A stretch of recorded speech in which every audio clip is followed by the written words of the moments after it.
MK, and I am here with another Kit Conspiracy layout for you guys today. This is layout number 2, and I am going to be using all of my 49 Market, well, not all of it, Nature Study elements. So I've got the chipboard pieces, I have the ephemera bits, but these ones here are the large pieces. So I'm just showing you guys the packaging and how cool the packaging is, and it can be used as a standalone as well. So it's almost like you have additional little papers to play with. I can't wait to see if I use that stuff. These ones here are the laser cut pieces. So you have to punch those out because they are very, very delicate. They're becoming a fast favorite because they don't have that white outline around them. I also have these amazing film strips, which I just absolutely love. They are my favorite part of this collection. Minus this washi tape. I love this washi tape too, and the detail that is inside every single one of these little stamps. It's phenomenal. I have not seen washi tape like this in a long time. And then of course on my tray, I divided up all of my goodies and mixed and matched my chipboard pieces with my ephemera bits just because of the fact that I felt like some of them were the same, so I didn't want to have to look in two different piles to be looking for the same type of object. So I've got these papers again. I have this green paper and this beautiful, beautiful blue, or not blue, brown plaid. And then this is going to be my background. It's the butterfly collage. It's called Soar, and that's going to be my background, but I'm going to use this piece here, and then I'm going to decorate the rest of my layout using the other papers. I'm also going to bring in some ink. I have ground espresso, and then I think peeled paint is which color that I dubbed being a perfect match to this. I'm looking for it. Oh, there it is. So I've got peeled paint and ground espresso, and then I'm going to bring in a shimmers of bamboo leaf. I love the bamboo leaf. It is just a perfect green for any outdoor layout. It's not too bright for, it's not like a Christmas green. It is just the perfect green. All right, so I'm going to go ahead and use this Dusty Attic stencil that is called something grid. Now I can't remember what it is. They are coming back to the shop really, really soon, so keep an eye out for that if you guys missed the first round of this amazing stencil. But what I'm doing is I went ahead and put my stencil down and rubbed some ground espresso through it. And then I'm going to go back through and rub the peeled paint in it and blend out those colors. Now I'm trying to stick with where the blotches are on the grid and try to keep the grid a brown. It doesn't work very well because the brushes that I'm using, the blender brushes, are a rather large. I could have used the large one for the brown and then turned around and used a smaller one for the green and just got the green. However, I only brought one size to this retreat, so I'm making do with what I have. And so I'm going back with the brown, trying to get just the grid. And then I extended it just a little bit past where I originally first did the stenciling. And now I'm just going to go through my entire paper. I'm going to go around my paper and bring out the outline. So I'm just basically stitching, or not stitching. Now I'm explaining something to someone. I apologize, you guys. I thought I cut all of this out, but I must have missed one teeny tiny little bit of, I don't even know what I was explaining, but apparently it was something small. So I'm just blending out the edges so that way they don't look so stark. And I also love doing this technique in case I don't have a paper that's true 12 by 12.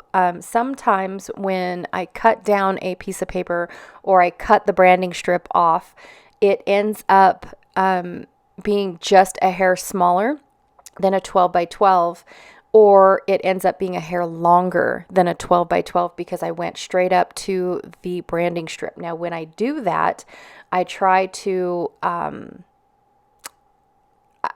blend out the edges so that way it's not as noticeable as if I was to leave that off-white border all the way around. So now with 49 and Market papers, I don't get that. I don't get that misfit, I should say, of being off a little bit. I never have, so I don't even worry about it. All right, so here I'm trying to figure out whether or not I needed a white border around my photos. I don't have enough paper. I know, isn't that weird? Like I said, I did not bring any white cardstock. I didn't bring any cardstock. I brought this kit, and that is it, and I'm making it work for me and my items. But I didn't know if the brown plaid was blending in with my photos a lot more. So this, again, we're at the petroglyphs, and we're on the path. Surprise, surprise.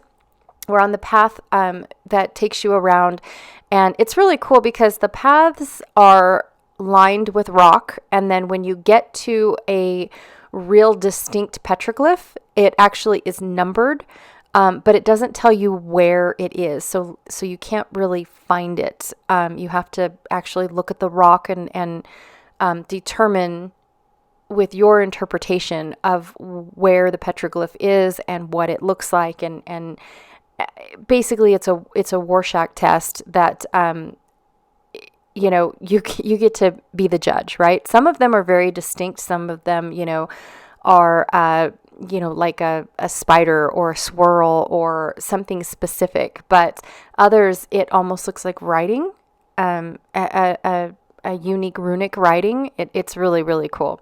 And so my kids like to determine what they are and whatnot. So, but these are us walking along the trails and whatnot. And there's a lot of I don't know if they're man-made stairs made out of the rocks or not. I can see that the rocks were lined there, and I don't think that that's natural, but I'm not sure about the steps going up, if they were put in or not. And then over the years, they've gotten covered with the sand and the rocks and stuff. So I just love taking pictures of items like that, the steps, and guessing whether or not they were man-made, or if nature did that for us, nature paved the path for us type of deal.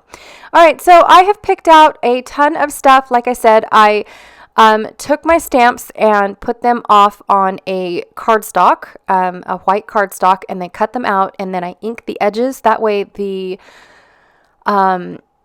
post border, the wavy part of the postage actually shows up, so I don't have to cut it out. So I really like doing that as well. And then that's pretty much it. I did end up borrowing another sheet of white cardstock to map my photos, because my original idea, I forgot that I trimmed my photos down to see the brown plaid behind my photos. And so I forgot that I trimmed that down. So my original idea wasn't going to work at all. So I did borrow another white cardstock from Janet, and I put a very, very, very small border around all of my photos. I threw one of those films in as a frame, which I thought was absolutely perfect. I love using all these frames that are in the 49 and Market collection. I'm fast growing a need for frames. I really am. At first I struggled with them, and now I'm enjoying them quite a bit. All right, you guys, so that is all that I have for you today. Thank you so much for hanging out with me. I really, truly appreciate it. Please be sure to check out Janet Fritz's channel over on Galaxy Girl Creations here on YouTube, and see how she is using her nature study collection. I cannot wait to see what she creates with the exact same objects that I am using. All right, you guys, thanks again, and I will check y'all later. Bye.